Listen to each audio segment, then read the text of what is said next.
Hello, my name is Demetrios Ramirez, and I'm here with Evelyn Soto, who is the policymaker. And a quick introduction on this interview. It's to have students apply the findings of the minimum pricing policy study to their own research and website on reducing excessive alcohol use in college settings. The questions would revolve around the strategies, challenges, and different methods to reduce alcohol harm reduction policies on campuses.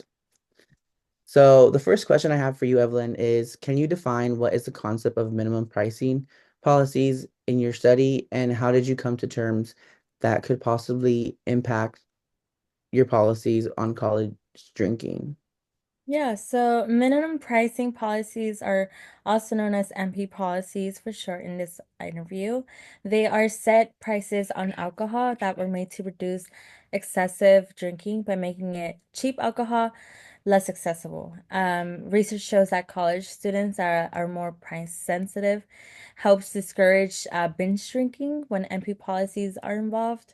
And we have examples like Scotland, Canada that have implemented these MP policies, and it has shown a reduction in alcohol-related dangers.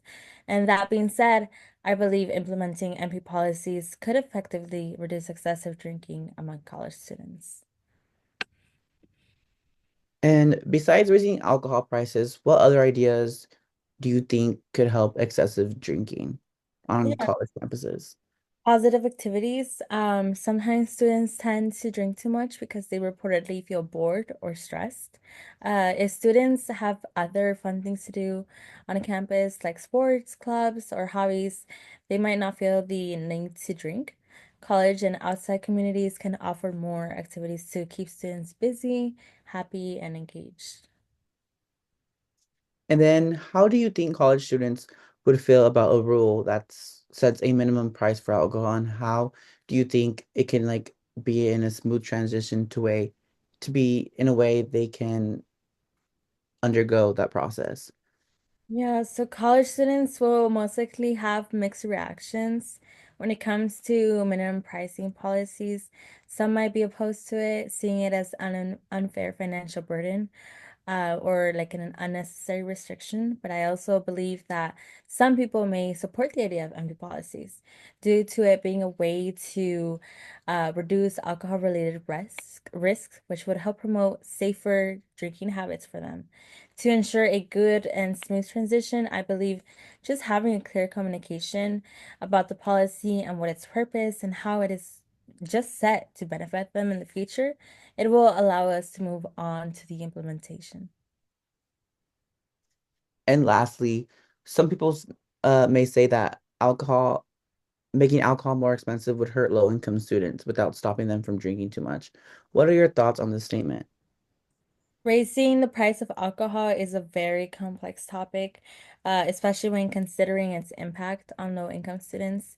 Some may argue that increasing alcohol prices disproportionately affects these students, making it financially challenging without necessarily curbing excessive drinking. Since alcohol already costs so much, a price hike may just simply force students with limited resources to choose between purchasing alcohol and essential needs, placing an additional restraint on their budgets. However, we believe that economic principles suggest that higher costs can influence the behavior. And this is the direction of my answer. If alcohol becomes more expensive, some students might reduce their consumption simply because it's less affordable. And this reduction in drinking could have positive effects, such as improved academic performance, better health, and fewer instances of alcohol-related dangers.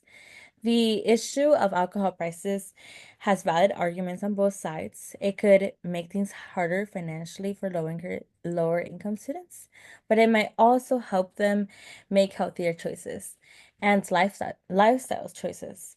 Another way to address excessive drinking is through education and support programs, which could help students simply avoid the policies and find joy in healthier coping mechanisms. And those are all the questions I have for you, Evelyn. Thank you so much. Thank you.